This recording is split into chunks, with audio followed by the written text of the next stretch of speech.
Welcome to this channel of beautiful stories.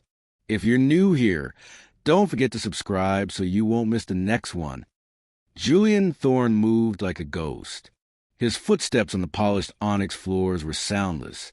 His morning coffee served by a butler who moved and spoke in hushed tones. The house was a monument to his success. Soaring glass walls that framed the cityscape like a painting, minimalist furniture that looked more like art installations and places to sit, and a security system that could track a single falling leaf. But it was a cage.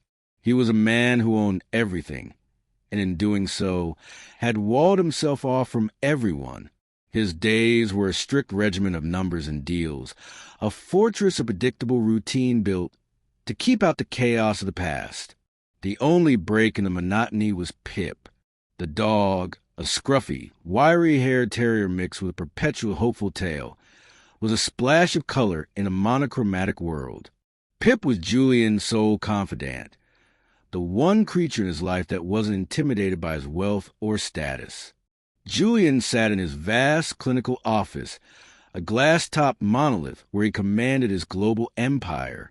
His fingers flew across his keyboard, $1 million deal in progress. But his eyes kept flicking to the corner of the room where Pip was curled in a shaft of sunlight, snoring softly.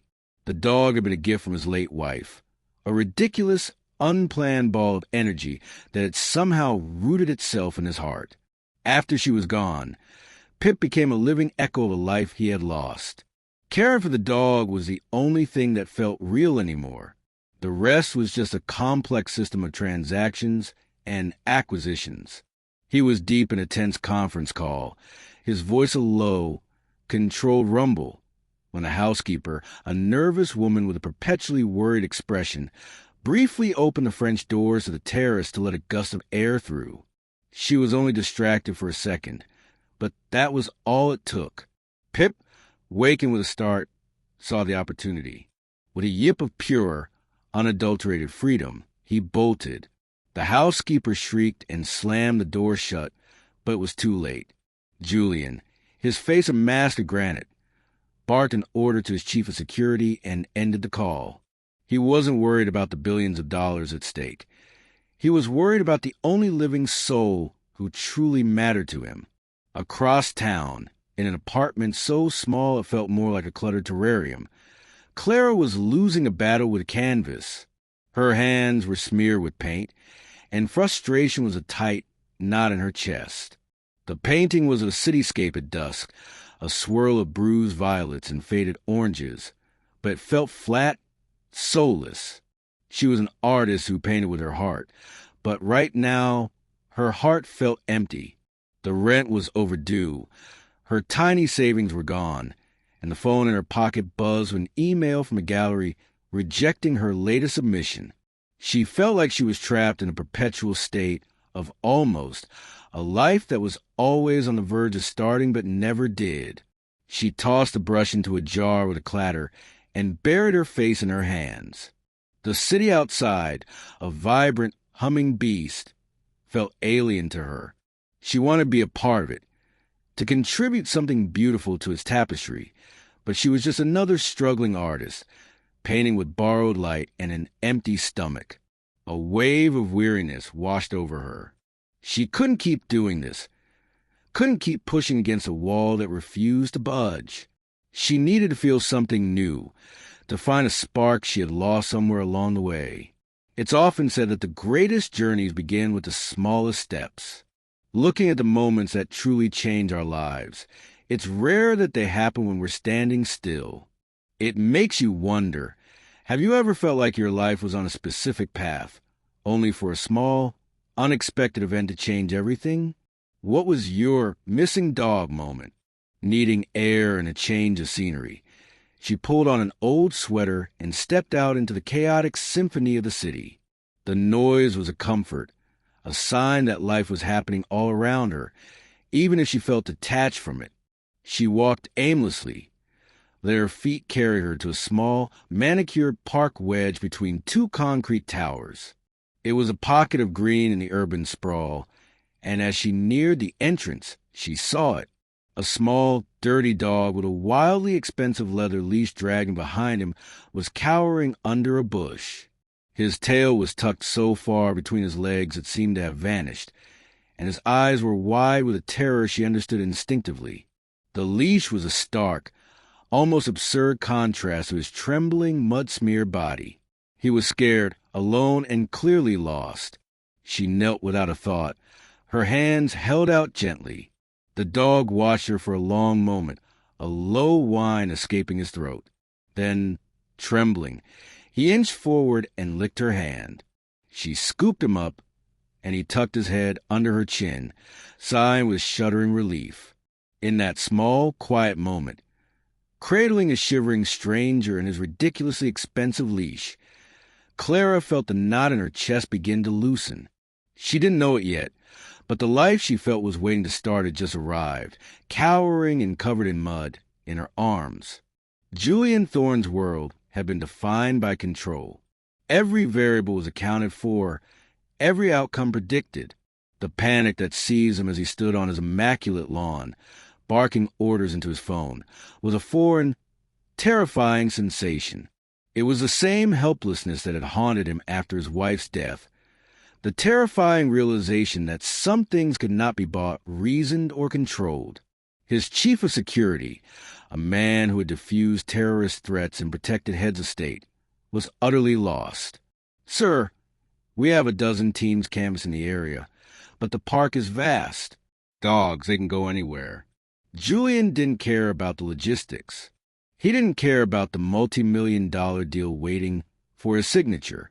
All he could see was the empty, gilded space where Pip should have been. The silence of the mansion, which he had once found so comforting, was now a deafening, mocking roar. He felt the cold certainty of a man who had lost his most valuable possession, not because of security breach or a hostile takeover, but because of a simple, careless mistake. The ache in his chest was a familiar old phantom, one he had thought he had buried deep beneath his empire. He had to find him. It was a primal, desperate need. He did the only thing he knew how to do. He offered an obscene amount of money. The reward for Pip's return went public. A number so large it stunned the city, a number meant to force the universe into giving him back his heart. Meanwhile, in her tiny apartment, Clara was already lost in a world that had nothing to do with money. The scruffy dog had been shivering violently when she brought him inside, his body a bundle of tension and fear. She coaxed him gently, her voice a soft hum against the city's constant thrum. She offered him a bowl of water, then a handful of kibble from a bag she kept for her friend's dog. He ate cautiously, his tail giving a few hesitant thumps against the floor. As she knelt beside him, she noticed the tags. A phone number engraved in tiny letters. The name, Pip. It felt like a small, beautiful discovery. She bathed him in her tiny shower, his wiry fur slick with soap, and he stood still, trusting her completely. As she dried him with an old towel, she noticed a small, crusted scrape on his front paw. It wasn't serious, but it showed he had been through something.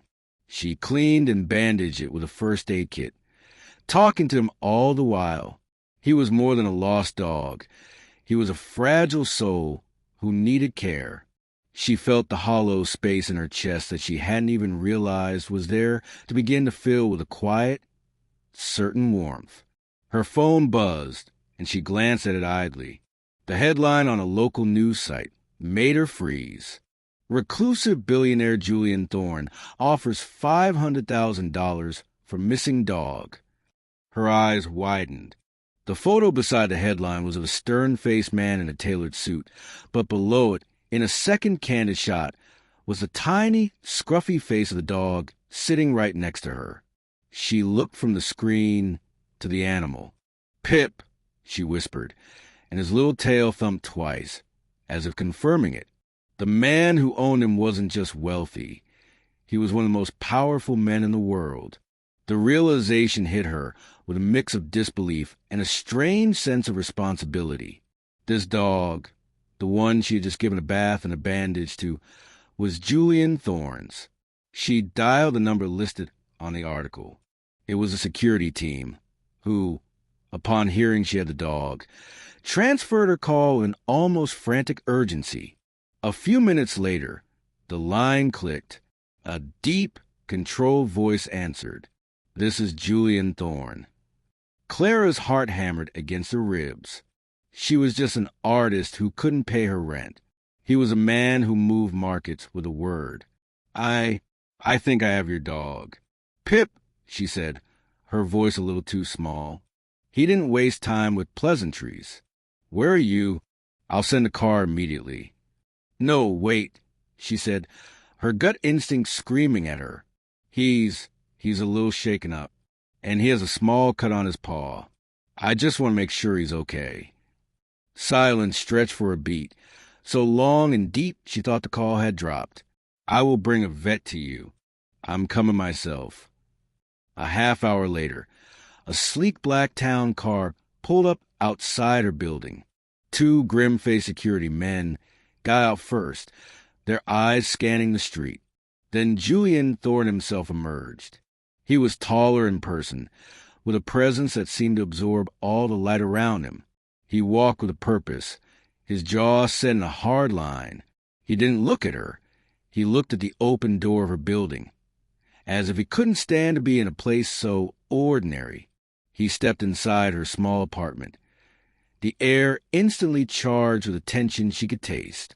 She held Pip to her chest, the dog a warm bundle of fur and love.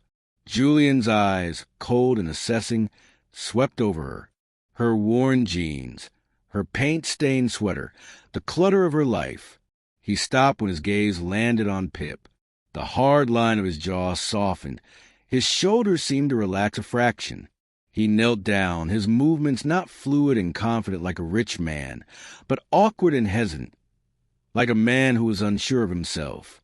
"Pip," he whispered, his voice cracking just a little. "Oh, thank God." He reached for the dog, but Pip, still a little cautious, shied back, burrowing his nose into Clara's neck. Julian's hand froze midair. He looked at Clara, his eyes filled with a confusion that was almost a question. He stood and straightened his suit. "You have him. I'm grateful. What is your bank account number? You can have the full reward." Clara didn't flinch. She just looked at him, at the way his hand was still twitching at the distance in his eyes. She saw the man, not the billionaire. "I don't want your money," she said quietly. He's still a little scared. "And I don't think you realize what he went through. He needs time. He needs to know he's safe, not just a possession you can buy back." Julian Thorne stared at her, the mask of control slipping entirely. His jaw clenched. He had offered more money than she would ever see in her lifetime, and she had just refused it, not with pride, but with a quiet certainty he found more unsettling than any business rival. This was not a transaction. This was something else entirely, and for the first time in a very long time, he had no idea what to do. The silence that followed Julian's departure was thick with the weight of unspoken things. His rejection of her compassion, his immediate, transactional leap to a reward, and her own strange, stubborn refusal had left an invisible wall between them. The moment the sleek black car pulled away from the curb, Clara felt a physical release of tension she hadn't realized she was holding. She sank onto her couch, the worn cushions a familiar comfort against the jarring opulence that had just been in her living room. Pip, now curled on her lap, gave a soft sigh as if he too had felt the chill. She told herself her actions were simple. She was a kind person. She saw a scared animal and helped it. The money hadn't mattered. The man hadn't mattered. It was a simple act of human decency, a small gesture in a world that felt increasingly cold. But as she looked at Pip, at the way he trusted her so completely, she felt a flicker of something more, a quiet, terrifying sense of purpose. She had just stood up to a man who could buy and sell her entire neighborhood, not for personal gain, but for a simple, heartfelt principle. The thought was both exhilarating and terrifying. Meanwhile, Julian was back in the sterile air of his car, rage a cold, tight fist in his gut. The audacity. Her quiet certainty had rattled him more than any stock market crash or hostile takeover. He was used to people wanting things from him: money, influence, access. He was not used to them refusing it. His mind, a finely tuned machine built on the logic of cause and effect, immediately tried to find a hidden angle. This wasn't a selfless act. It couldn't be. People like her didn't exist in his world.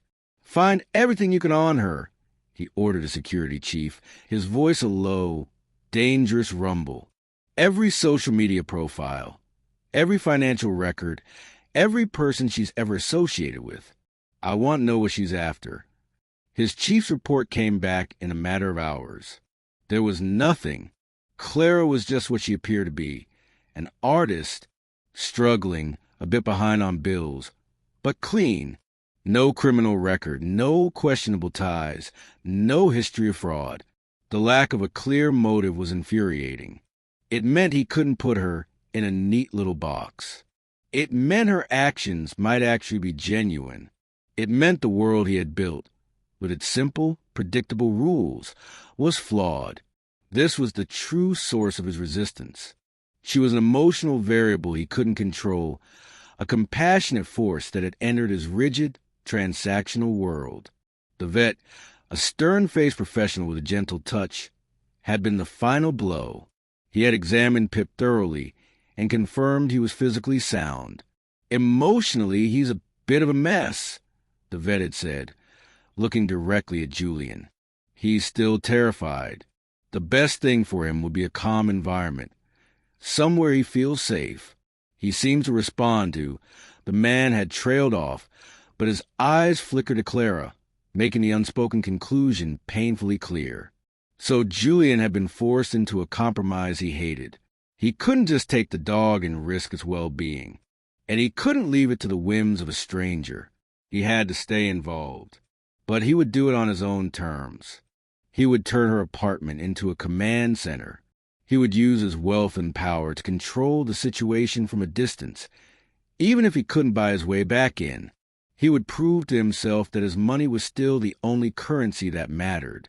He had his staff deliver a veritable truckload of supplies to her apartment. Organic, grain-free kibble that cost $50 a bag. A plush dog bed, so large it dominated her living room. An assortment of squeaky toys and blankets. It was a silent assertion of dominance, a statement that this was his dog, and her apartment, for now, was merely a temporary, high-end kennel. An hour later, her phone buzzed with a message from an unfamiliar number.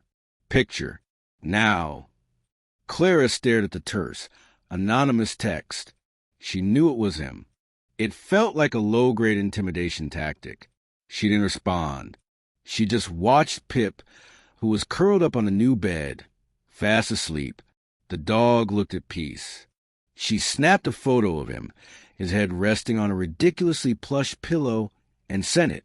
Seconds later, another text arrived. Good. That single word, devoid of any warmth or thanks, was a cold reminder of the chasm between them. She had done a good thing, and he had treated her like a subordinate, a hired hand.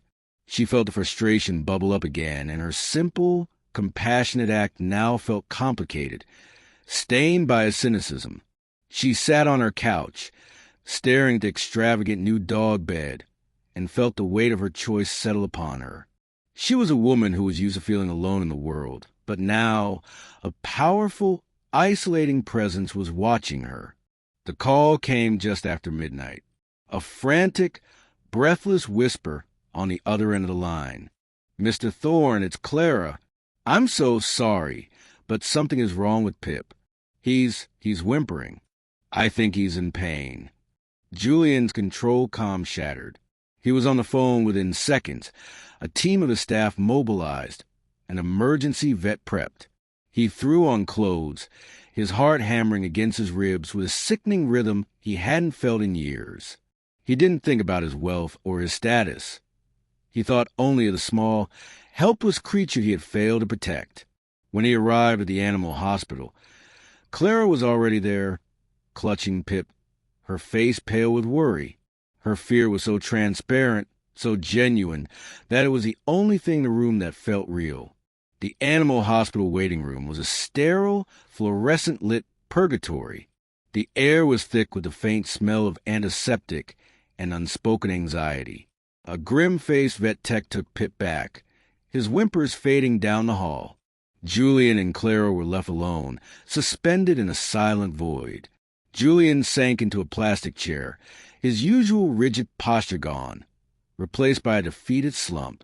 He pulled out his phone, but his thumb hovered over the screen, unable to focus. His empire, his deals, his money, none of it mattered. In this room, he was just a man waiting for news about his dog. Clara sat across from him, her hands clasped tightly in her lap, her eyes fixed on the door where Pip had disappeared. The silence stretched between them, heavier than any conversation. Julian, used to commanding a room, felt helpless. His usual armor was useless here. He saw the genuine distress on Clara's face, and for the first time, he saw something in her that had nothing to do with her cluttered apartment or her paint-stained jeans. He saw a shared vulnerability. He finally broke the quiet, his voice raspy. I shouldn't have left him with a stranger. It was a mistake. Clara looked up, surprised by the admission. He's not a transaction. He's not a business deal. You couldn't have just taken him. She spoke quietly, without accusation. He was scared. He still is. She paused and added, So were you? When you came to my apartment, you were terrified. Julian's jaw tightened. The words were a knife to his well-guarded ego. But there was no malice in her tone, only a simple, undeniable truth. He looked at her, truly looked at her. Her eyes were warm with compassion he hadn't experienced in years. The thought of it was both comforting and deeply unnerving. He had spent so long building walls, and she had just walked through them with a single observation. He's all I have, Julian said, the words slipping out before he could stop them. He was hers, my wife's. After she was gone, he was the only thing that felt real. He's the only one who doesn't see me for what I am. He just sees me. His voice was so low she had to lean forward to hear it. It was the most honest thing he had said to her, a crack in the facade. The words hung in the air, a profound confession. Clara, in a quiet, empathetic voice, shared her own truth. I know what it's like to feel like you've lost your way. My art, it used to be everything. But now, it feels like I'm just going through the motions, like I'm painting with borrowed light. I have a lot of passion, but no direction. She hesitated, then looked at him directly. You have your empire, and I have an empty canvas. But maybe we're more alike than you think. We're both just trying to fill an empty space. The silence that followed wasn't a wall anymore. It was a bridge. He finally saw her not as a problem to be solved or a stranger to be suspected, but as a mirror. She wasn't asking him for anything. She was just seeing him. In the dim, quiet light of the waiting room, she saw the scared, lonely man beneath the tailored suit, and he saw the lost, compassionate soul beneath the paint-stained sweater. The vet returned, a quiet smile on his face. He's going to be just fine. Just a little stomach bug, probably from something he ate on the street. We'll keep him overnight for observation, but you can pick him up in the morning. A wave of profound relief washed over them both. Julian slumped back in his chair, and for the first time, he let out a long, shuddering breath. He looked at Clara, and a genuine smile, a small, tired curve of his lips, touched his face. Thank you, he said. The words felt utterly inadequate, but they were all he had. When it was time to leave, he didn't offer her a reward. He didn't summon a car for her. He simply said, Come on, I'll take you home. And in the quiet of his car, with the city lights flashing by, the tension was gone, replaced by a fragile, tentative understanding. They had just survived a storm together. And now, a new life, not just for Pip, but for both of them, seemed possible. The silence in the car was a completely different kind of quiet now. It was no longer filled with tension and unspoken questions, but with a fragile, tentative understanding that had bloomed in the waiting room. As Julian drove, the city lights blurred into streaks of color, and the car became a small, insulated bubble of shared vulnerability. Clara found herself watching him, no longer seeing the public figure, the ruthless billionaire, but the man who had trembled in a plastic chair, afraid of losing the one thing that mattered. Her gaze drifted to the dashboard. Tucked into the console, almost hidden, was a small, tarnished silver picture frame. It was the only personal item in the otherwise stark and immaculate interior of the car. It looked out of place, a ghost of warmth in a world of polished chrome and cold leather. Her curiosity was piqued, not by a desire to pry, but by a genuine, quiet need to understand a man who had just shown her a sliver of his soul. Julian saw her looking. He sighed, a soft, weary sound that carried the weight of years of loneliness. "You can look," he said, his voice low, as if talking to himself. "Everyone always wants to know." Clara hesitated, then gently picked up the frame. The photo was faded, its edges blurred by time. It showed a younger Julian, his hair a little longer, his face free of the hard lines of a man constantly on guard. He was laughing, his arm around a woman with a radiant smile and a wild, joyful mess of curly hair. In her arms, a little girl, no older than 5 or 6, was looking at the camera with wide, curious eyes, clutching a small, brown plush toy. The toy looked suspiciously like a tiny, plush version of Pip. The pieces of the puzzle clicked into place, not with a sudden bang, but with a quiet, heartbreaking finality. The mystery of the man was gone, replaced by the tragedy of his past. The truth hit her with the force of a physical blow. He wasn't a cold man. He was a broken one. He began to speak, his voice a flat monotone, as if he were reading a teleprompter. Her name was Lily. She was life. She saw the world in a way I never could. She was a nature photographer. She loved wild things. She found Pip, he was just a puppy then, at an animal shelter. I tried to tell her it was a bad idea. Too scruffy. Too chaotic. But she just laughed and told me he was perfect. His eyes were fixed on the road, but he was seeing a different time, a different life. And that's our daughter, Maya. He said the name, and the sound of it seemed to break something inside him. His voice cracked. She wanted a dog so badly. She loved Pip more than anything. The silence stretched, filled only with a faint hum of the engine. Clara waited, her heart aching with a profound, quiet empathy. She didn't offer empty platitudes. She didn't know what to say. She just held the photo and waited. He finally continued, his voice softer, laced with a pain so deep it felt like a physical presence in the car. The accident, it wasn't a big deal. A small plane. A storm. They were coming back from a trip. I wasn't with them. He paused, his hands clenching the steering wheel until his knuckles went white.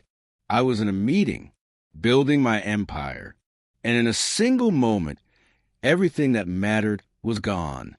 I couldn't control it. There was no deal I could make, no amount of money I could spend to bring them back. He had built his life, his fortress, to prevent that feeling of helplessness ever again. He had turned inward, becoming the cold, calculated machine she had first met, because the human connection, the love, had cost him everything. Pip was the only surviving piece of that life. He wasn't just a dog. He was a living memory, a sacred trust. He was all that Julian had left of the world that had shattered. Clara gently placed the photo back in its place. She didn't need to speak. Her silence was a profound form of acceptance. She saw his past not as a weakness, but as a wellspring of his strength, his desperation, and his profound, bone-deep loneliness. The truth was far more complex and beautiful than the cynical man she had first met. He was a survivor, a man clinging to the last shred of a life that had been taken from him. As Julian pulled up to her apartment building, the air was charged with new, heavier significance. The distance between them wasn't gone, but it was no longer a wall. It was a bridge of shared empathy, built on the painful, honest foundation of his buried past. She saw the man, not the myth, and in that moment, she realized that finding Pip hadn't just changed her life. It had given her the chance to heal a heart she hadn't even known was broken. The unspoken confession in the car had shattered Julian's fortress, leaving him exposed. The next day, he found himself drawn back to Clara's apartment, not out of a sense of duty, but a quiet, almost terrifying need. He told himself it was just a check on Pip, but the moment he stepped inside, the sterile air of his own world was replaced by a vibrant human warmth. Her apartment, once a chaotic mess in his eyes, now felt like a living thing, filled with the scent of turpentine and coffee, stacks of old books and canvases that hummed with a quiet, unfulfilled energy. Julian, a man whose life was dictated by schedules and reservations, was clumsy and uncertain in this new world. He watched as Clara knelt on the floor, her hands gentle as she played with Pip, her laughter a bright, easy sound. For the first time, he found himself simply observing, not analyzing. He saw the kindness in her eyes, the way she spoke to the dog in a soft, musical tone. He realized her world wasn't chaotic. It was simply alive in ways it had not been for a very long time. One evening, he arrived unannounced, holding 2 bags of hot, fragrant takeout. It was a gesture so simple, so utterly unlike him, that he felt a flash of awkwardness. Clara's surprise quickly melted into a smile. She didn't question it. She just opened the door wide and invited him in. They ate on the floor, the polished containers of food a jarring contrast to the old, paint-splattered rug. Pip, now fully recovered and happy, rested between them, a furry, contented bridge. They talked, but not about the past. They spoke of the present, of small, insignificant things. He asked her about her art, and she told him about her struggles, her dream of painting something that truly mattered. Julian, to his own surprise, found himself offering a piece of advice. "You don't just paint what you see," he said, looking at a half-finished cityscape on a canvas. "You paint what you feel. The city isn't just glass and steel. It's a living thing. The color you see at sunset, it's not just a color, it's a memory." He was speaking from a place of experience, of having built a city he couldn't connect with. Clara looked at him, surprised. The man she had thought was a monolith of logic and numbers was speaking like a poet. She saw a flicker of the younger man from the photo, the man who had loved with a fierce, beautiful passion. She reciprocated, not with advice, but with a memory. "Lily," she said softly. She sounded like she saw that in everything. Julian's face softened. "She did. She would have loved you. You know, you would have been friends." He said it with a quiet, certain honesty. He then told her a story, not of their loss, but of their life. He spoke of how Lily had once tried to teach Pip to fetch, a hopeless endeavor that had ended with Pip burying the ball and refusing to retrieve it. For the first time, Clara heard him laugh, a deep, rumbling sound that felt like it had been locked away for years. The sound was so genuine, so full of a buried joy, that it was the most beautiful thing she had heard all week. The conversation eventually died down, but the silence that settled was no longer tense. It was comfortable, a space where 2 broken people could exist together, without pretense. They were just 2 human beings, sitting on the floor of a messy apartment, sharing a fragile moment of peace. Pip stirred in his sleep, his tail giving a soft thump against the rug. Clara reached out and gently rested her hand on his back. Julian, without thinking, reached out and his fingers brushed hers, a light, fleeting touch that sent a jolt of warmth through her. He didn't pull away. She looked at him, and her voice was a quiet whisper. Thank you for this, for talking, for being here. He met her gaze, his eyes a deep, unguarded blue. I haven't talked to anyone like this in years. The admission was simple, but it carried the weight of a profound truth. He had found a refuge in her world. She had given him something his money never could, a home for his heart. When you felt lost, where you found your greatest sense of peace or belonging, what unlikely person or place became a home for your heart? Leave a comment below and share your story.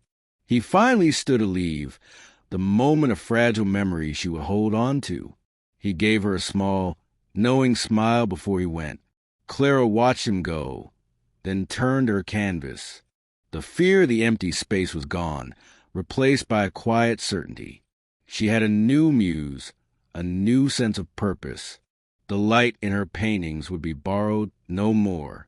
The warmth that had grown between Julian and Clara had settled into a comfortable, almost domestic routine. He was no longer a visitor in her apartment. He was a presence. He would arrive, his suit jacket slung over his shoulder, and for a few hours, the billionaire would disappear, replaced by a man who laughed at Pip's antics and listened intently as Clara spoke about her art. She had started to paint again, her hands moving with a new sense of purpose, her canvases now filled with vibrant light. For the first time in years, Julian felt like he was a part of something and not just a solitary ruler of a vast, empty kingdom. The storm came in the form of a single email. It was a link to a tabloid article, sent by a concerned member of his board, a man whose loyalty was matched only by his cynicism. The headline was a poison-tipped arrow. Billionaire Julian Thorne's new muse. Struggling artist is after his fortune. The article was a masterpiece of half-truths and insidious implications. It mentioned the reward for missing dog, the unusual circumstances of his meeting with an artist with a history of financial struggles, and painted a picture of a gullible billionaire being played by a cunning woman. Julian's face went cold as he read it. His gut twisted into a familiar, nauseating knot.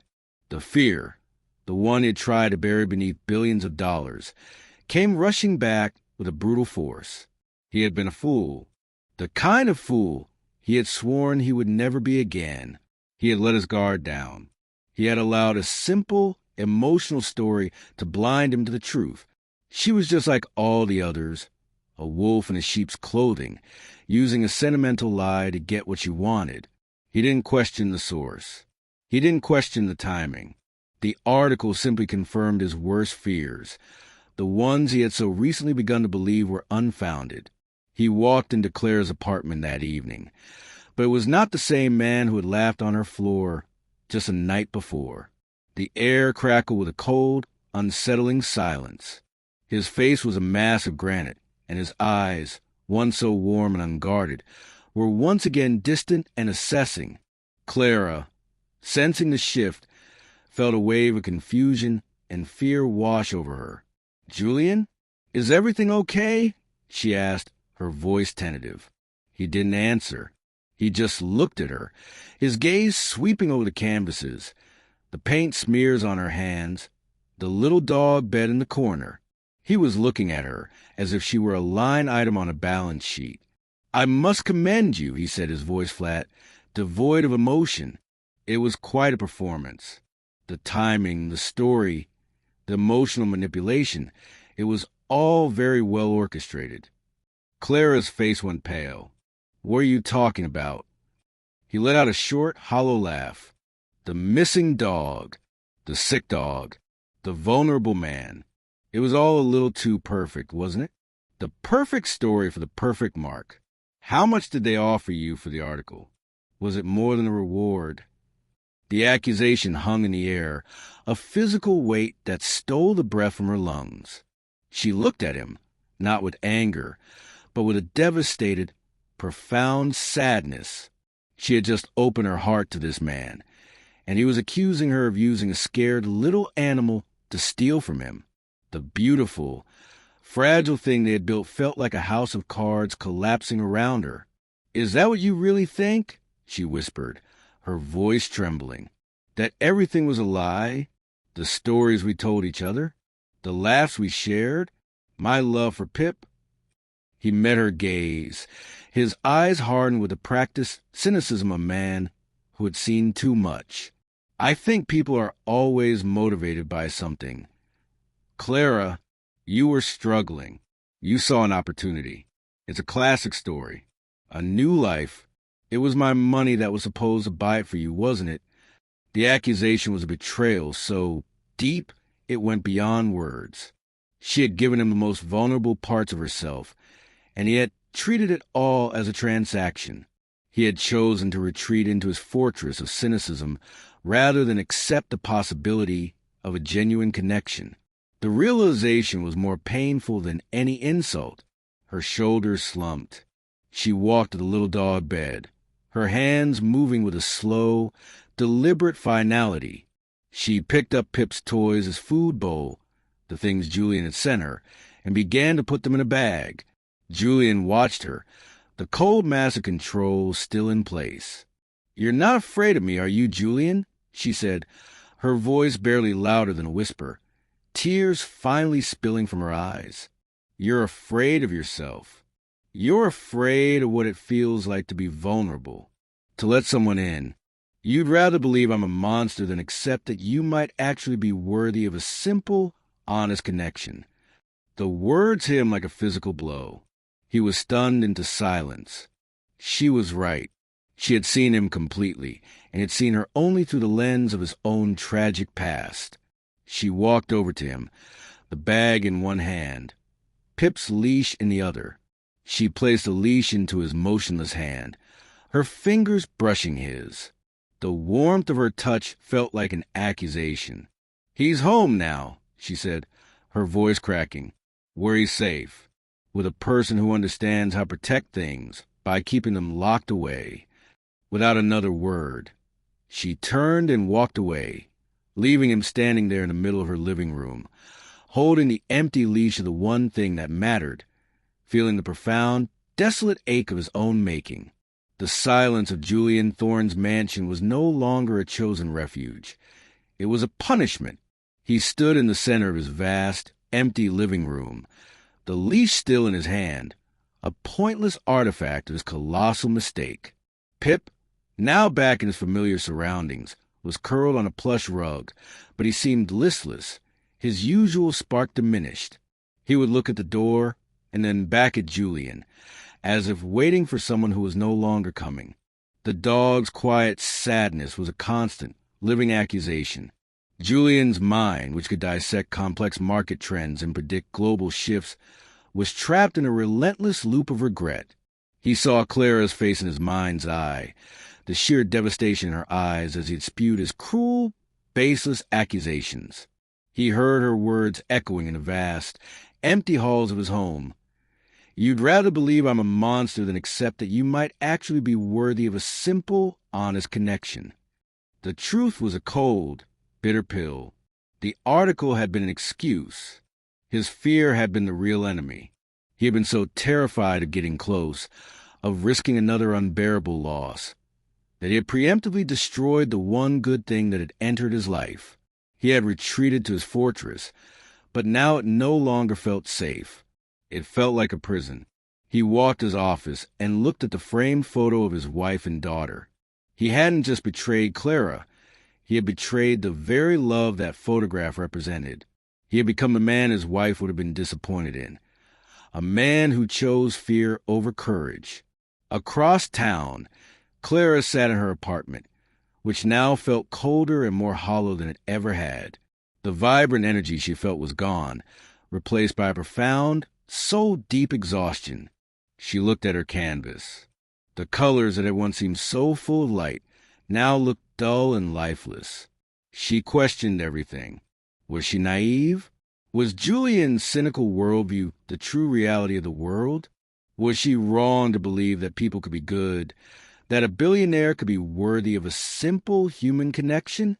Her heartbreak was not just for him, but for the fragile hope she had dared to let herself feel. She picked up her phone, hovering over his number. Part of her, the wounded, angry part, wanted to call him and unleash all the pain she felt. Another part, the part that had seen his fear, wanted to reach out to forgive him. But a cold, rational voice in her head told her to stop. It wasn't her job to heal him. She had done her part. Now he had to do his. She had to choose to protect her own heart, even if it meant she would feel alone again. She set the phone down and stared at it, the small, black device a monument to their chasm. The moon cast a long, lonely shadow across the polished floors of the Thorne estate. Julian watched Pip sleep, a silent, furry testament to his folly. The dog stirred, letting out a small, wistful sigh. And in that moment, something shifted in Julian. He couldn't live like this. He couldn't spend the rest of his life in a beautiful, empty house, haunted by his own pride. He had to face his fear. He had to choose vulnerability. He had to try. He stood up, his posture no longer that of a defeated man, but a man with new, terrifying purpose. He walked his office and picked up his keys, leaving his phone and wallet on his desk. He walked past the security chief, who looked at him with a question in his eyes. "I'll be fine," Julian said, his voice quiet but certain. He got in his car and drove himself, leaving his driver and his security detail behind. The city was a blur of lights and movement, a living, breathing symphony that he had always viewed from a distance. But tonight, he was in it. He parked a few blocks from her building and stepped out into the night air. The cold was a shock, but he welcomed it. He was just a man with nothing but a confession and a heart that felt both broken and terrifyingly alive. He was walking toward an unknown future, risking everything on the hope that the person he had hurt the most would still see the man beneath the myth. The cold night air was a shock, but Julian welcomed it. He was a man walking toward a destination with no certainty of what he would find. He had left behind his fortress and his fear, and with every step toward Clara's building, the weight of his regret grew heavier. He was no longer a CEO, a billionaire, or a powerful man. He was just Julian, a man who had made a terrible mistake. He took the elevator, his reflection in the mirrored steel showing a man he barely recognized, hollow-eyed, tired, but with a new, terrifying flicker of hope. He reached her door and raised his hand, his knuckles hovering for a long, agonizing moment before he finally knocked. Clara opened the door, her face a mask of weary confusion. Her eyes, still red-rimmed from crying, widened when she saw him. The cold fury and practiced cynicism she had seen a night ago were gone, replaced by a profound, raw vulnerability that took her breath away. He was not in a suit. He was wearing a simple, dark sweater, his shoulders slumped, his entire posture radiating a desperate, sincere remorse. "Julian," she whispered, the question laced with a pain she hadn't yet been able to let go of. He didn't try to come up with a clever line or a well-rehearsed apology. He just stood there, a man completely stripped bare. "I was wrong, Clara," he said, his voice a low, broken rasp. "Everything I said, it was a lie. Not yours, but mine. The truth is, I was terrified. The moment I started to feel something real again, my first instinct was to destroy it. Because my last experience with something real, it cost me everything. I've spent so long building a fortress around my heart that I can't even see it anymore." His eyes pleaded with her, a raw, naked confession. "I saw your kindness, your sincerity, your goodness, and I convinced myself it was a lie because it was too painful to believe it was real. You were right. I'm not afraid of you. I'm afraid of what you made me feel. I'm afraid of being vulnerable. I'm so sorry." Clara watched him, her heart aching with a profound, quiet ache.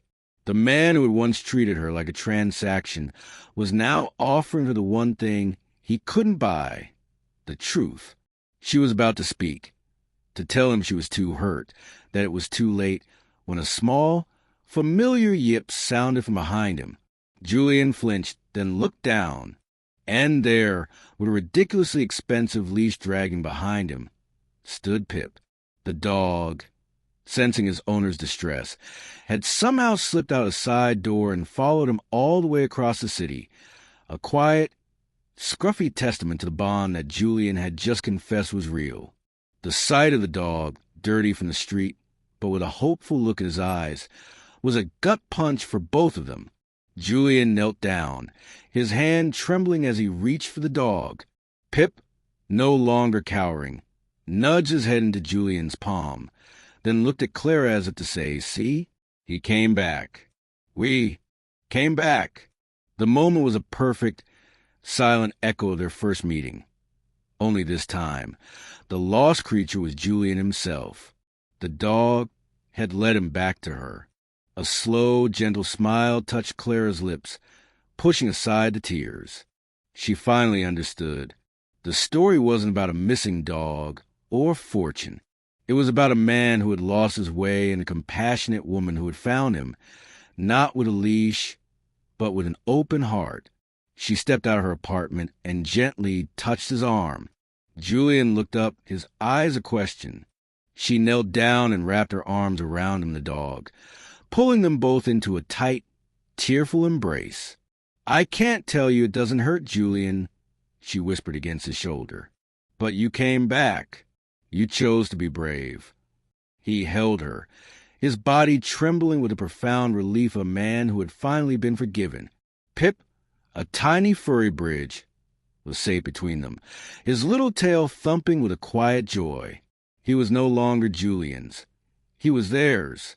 He had led them to a new life, a life they would build together, not in a gilded cage, but in a world where vulnerability was a strength, not a weakness. It was a love he never expected, and the life she never knew she was waiting for. Imagine a man who has everything. An empire of glass and steel, a life of flawless control. But the one thing he can't buy, the one thing he can't replace, is his best friend. And now he's missing. Thank you for listening to our beautiful story. Don't forget to like, share, and subscribe. More unforgettable stories await you here.